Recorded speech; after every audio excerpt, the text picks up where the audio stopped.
shopping. You're good, man. Where'd you go? What's that? Go shopping at? Oh, just this little spot, a store called Home Good.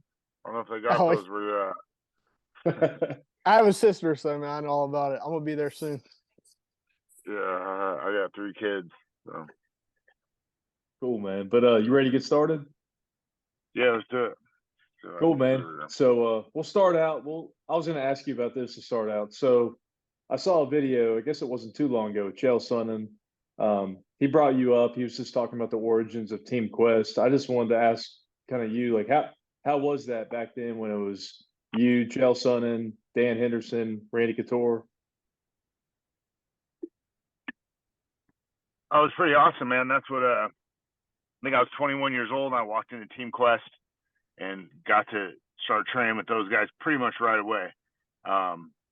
Chris Lieben was one of my main training partners. We were both like the young kids on the team trying to earn our spot. So basically Randy said, if you guys can show up and, take a beating 3 days a week, you're on the team, So we showed up 5 days a week, maybe 6, took our beatings for a lot of years, right? Chael was a big part of that. Dan Henderson, Matt Lindland. Gosh, a lot of guys came through those doors. Cool, man. We just had Matt Lindland on the podcast. That was a pretty good show. He went on depth on his end. But David, do you have anything?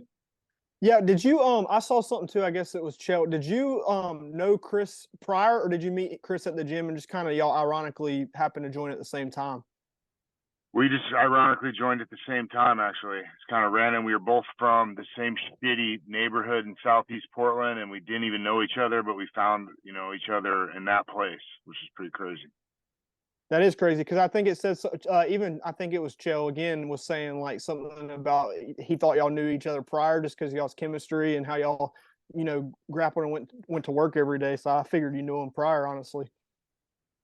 Yeah, no, we just became like the best of friends, beating the tar out of each other every day and then partying together after practice and whatever, acting crazy. We were young men. Yeah, cool, that happens. And Chael and a few of the other Team Quest guys, I guess they say you were potentially one of the best ones on the team at the time. I mean, what would you say about that? Yeah, I appreciate it. I heard Chael talk about that. I appreciate it. I was young, working my ass off and had some great, great leaders in the room to push us to that next level, man. Is looking back on it, it's pretty crazy what we were able to accomplish, in a short amount of time. I was in the UFC after a couple of years of training, which is pretty awesome. And you brought up Chris Lieben. I know he was one of the first ones from Team Quest on the Tough series, and then shortly after you were on the Ultimate Fighter. Is that right? Yep. Myself, Chris, and Nate Corey, we all applied for the season 1 of the Ultimate Fighter. We all at middleweight, right? So they took Chris and Nate Corey over me. They had a little more experience at the time, and they weren't near as handsome, so they thought they were less of a threat, I think, too. So hopefully they're listening. And then I applied as a heavyweight on the second season because they had 70 and heavyweight, and I knew I couldn't make 70, so I applied as a heavyweight. They flew me out. Dana White busted in my interview, and they started asking me how big I was, and I was like, "Oh, I'm like 220, and they're like, "Bullshit." So Dana busted in and was like, "You're not 220." And I was like, "All right, I'm 205, but I'll be the baddest heavyweight here, trying to talk shit and get him riled up." And he said, "We'll bring you back for season 3. We're doing middleweights again." And I held him to it, and they brought me out, and I made the squad season 3. So cool, man. You brought up Nathan Corey. What's he up to these days? You stay in contact with him? Yeah, I was just like at his 50th birthday party. Shit, he's 51 now, so it's been a little over a year actually since I've seen him. But we stay in touch. Oh, my bad. No, he came to my last show. Shoot, I've seen him a couple of times. But we aren't as close as we used to be. But so I've seen him 3 times in the last couple of years, I guess. But he's doing good. He's like into real estate. He's got a couple of young kids actually, and a beautiful young wife. He's got like a 1-year-old and like a 3-year-old or 5-year-old. Yeah, pretty crazy. At 50 years old, I don't envy that. But but he's doing well, man. He's got his zombie cage fighter shit going, and he comes to our shows and gets his swag out, and they got a bunch of really cool designs and artists working with them, and he's super into all that stuff. So I say he has like comic books and stuff, right? I follow him on Instagram, something like that. Yeah. Zombie Cage Fighters is comic book line. He's got clothing, and they got cool statues and stuff. They got some really cool artists that work with them on all of that. Some local guys. So cool crew of guys doing what they love to do. Cool, man. David, you got anything? Yeah, so I guess you mentioned coming to your show. So are you? I know you coach and things like that. So you're a promoter too. Like you got your promotion or starting up or? Yeah, I co-promote a show here we do in my hometown of Vancouver, Washington. It's called Cage Warriors Northwest. My business partner George does a couple of the Cage Warriors Northwest shows in different areas of the state on his own, but when he comes to Vancouver, we team up together and we do it together. So it's kind of my first piece of being a part of promoting and trying to sell out shows around here. So it's fun. We did 2 shows this year, and they both were successful. We had great fights, great crowd, a lot of great supporters, and it was a good deal. It's cool to do in my hometown. Oh, for sure. Cool, man. And so I'm gonna continue doing that. Yeah, that's awesome, man. And I want to go back to the Ultimate Fighter stuff. So you were on Team Shamrock? I was Team Shamrock. Yeah. Did you have a preference? Did you want to be on Tito's team or Ken's? Yeah, for sure. If you watched the season, I was like pretty upset Tito didn't pick me. He was one of my favorite fighters growing up, being just a bad boy and the double middle fingers and all. That was just me growing up when I was a young kid, being doubted my entire life. So I was pretty butthurt when he didn't pick me. So I talked some crap to Tito during the season. If you watch it, it's pretty funny. But we're on good terms now. But I definitely want to be on Tito's team for sure. Yeah, did you see he has a restaurant? He has a restaurant down here in Florida. I don't know if you saw that or not. Tito's Cantina. I didn't know that. Yeah, it's pretty good food. You gotta go check it out, man. What part of Florida? Down in Cape Coral. You know where that hurricane hit real bad? I think it was a few years ago. But I guess he ended up moving down. Is that on the Gulf side? Yep. Okay. Yeah, lower into the Gulf. But yeah, go check it out if you're ever down there for anything. It's pretty good. Yeah, I've been to like Sarasota area a couple of times. It's pretty sweet down there. I like it. I'm sure it's even more chill down south, even more on that side. Yeah, for sure. It's real local. It's not too bad. It's not like the crowds you get up in Tampa or anything like that. For sure. So no, it's good stuff. But I wanted to ask you, what was the deal about the Strikeforce stuff? I know Dana White, he signed you, but you also were contracted to fight in Strikeforce as well? No, so I was signed with the UFC in 05 or 06 or whatever, and then the UFC bought Strikeforce, and then they ran a couple of shows still with the Strikeforce banner, but it was owned by the UFC or Zuffa.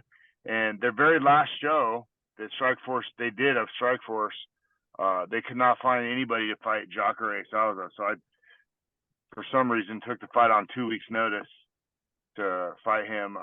They literally were like, nobody else will fight him, Ed. And I was, one to always say yes to a fight. So it stayed in my UFC contract. Everything was the same since they owned the company. It was kind of like how it was with the WEC, I guess. I'm not sure. But none of my contract changed. I just kind of popped over there and made an appearance, and the rest, went right back into the UFC after that or whatever. So yeah. But there's a lot of people forget about Strikeforce. I think they, a lot of the champs came from Strikeforce, like Daniel Cormier and stuff. So, I mean, that was a crazy time period for sure. David, you got anything? Yeah, speaking of, I did think I saw this reverting back to Ultimate Fighter. When you went on, they originally, I guess for season 3, and I may have it a little backwards, but originally, were they pretty much giving you an ultimatum of like, if you win the show, here's, 12K show, 12K winnings, or we can go ahead and sign you and your first show will be like 3,000 and 3,000 to fight Joe Riggs? Was that something that I thought I saw? Yeah. When they decided they were getting ready to pick me for the show, they were like, okay, you can be on the show, and you have the ability, if you win the show, to make, starting out at 12-12. or we can sign you to UFC right now. You can fight in a couple of months against Joe Riggs for 3-3. And I was like, I'll beat Joe Riggs' ass for sure for 3-3, but I'm gonna win the fucking show. So let's go with that, because 12-12, and I get all the exposure of being on the show. So that was the route I went with. You know what I mean, for a lot of reasons. And you felt like you won this show, right? I've seen some articles feeling like, and I watched a little bit of highlights in the fights, and you could easily argue. Do you still feel that same way that you came out on top versus Kendall Grove? I think so. Obviously I feel that way, but the judges apparently didn't see it that way, and it is what it is, right? I was just out in Maui hanging out with Kendall Grove like a month ago. It was pretty cool, a little reunion to, it's been a lot of years since we fought, and it was cool to just hang out with him and see his island a little bit. I did a seminar at his gym. We raised some money for Lahaina. It was really cool to get out there and catch up with him. We're both in our 40s now and not crazy young wild bucks, Well, he's still sort of wild, because I know I've been watching him on the BKFC stuff. I'm just like, man, to be his age and have his history, I was like, more power to him. I'm pretty sure he's retired now. He hasn't fought in a little while. Did he fight Hector Lombard not too long ago? I think he did. I feel like it's been a couple of years now, though. I think it's been a minute. Yeah, it probably has. Yeah, I always lose track of that. You don't have to answer this. I was going to ask you, do you care talking about what was with the fingertip? Did you lose a fingertip? Yeah, I was trying to change my well pump out myself on my property, and it didn't work out so good for me. I lost the tip of my finger. I'm lucky I didn't lose all my damn fingers. Well, I was helping out a guy that I hired. I was trying to be a hand for him, and literally almost lost my hand. So it was just a crazy thing. Man, you got lucky then. Damn. I did, yeah. And you fought like that? I let it heal. I had to get a skin graft and all. You can barely tell now. It's like, it grew back a little bit. It took like half of the tip of my finger off. It took like my fingernail and the bed of the fingernail, like about that much off. But then like they did some awesome surgery to it, and it didn't grow back all the way, but I don't know if you can see it in the camera. It's a little bit shorter. Gotcha.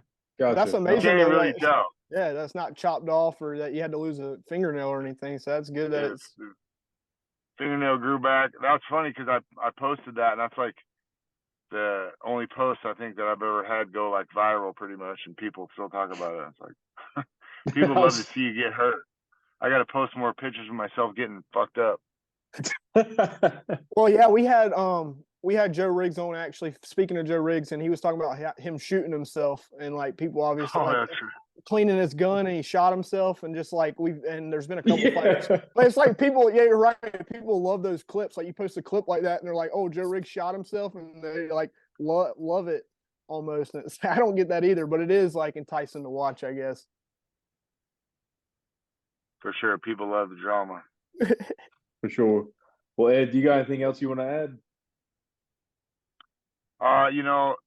I got my own gym in Vancouver, Washington now. If y'all ever want to come train jiu-jitsu, or anybody out this way, it's a Fabiano Sterner jiu-jitsu, which is my head professor, master in Brazilian jiu-jitsu. We just do Brazilian jiu-jitsu there. So it's like a mom and pop style, just the kiddos and folks in there want to learn jiu-jitsu, from the beginning and up. And then I'm one of the head coaches at American Top Team Portland, across the river, and we have about 700 students here and 200 fighters, and a lot of top dogs coming up. So we're trying to raise the next crop of young killers. We got like Ricky Simone coming out of our gym, and Brent Primus changed out of there. So we got a lot more young guys coming up.